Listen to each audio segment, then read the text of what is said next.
ഊരാകെ തെണ്ടുന്നൊരമ്പലപ്രാവുകൾ നാടാകെ പാറിയപ്പോൾ കള്ളക്കഥ കാട്ടുതയായി പടർന്നു. കാകനെ സ്നേഹിച്ച കാവളും പെൺകിളി കഥയറിയാതെ നിന്നു. പിന്നെ പിന്നെ കാതരയായി കരഞ്ഞു. ആലോലം നീലപ്പൂങ്കാവിൽ നീ നിൻ പുള്ളിത്തൂവൽ ചിക്കി ചിഞ്ചില്ലം പുഞ്ചിരിച്ചു.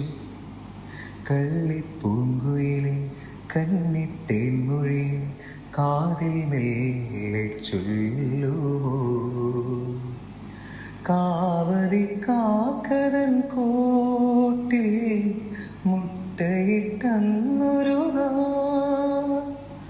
കാനനം നീളെ നീ പാറിപ്പറന്നൊരു കള്ളം പറഞ്ഞതിൻ്റെ? കള്ളിപ്പൂങ്കുയിൽ കന്നിത്തേൻമൊഴി കാതിൽ മെല്ലെ ചൊല്ലുമോ?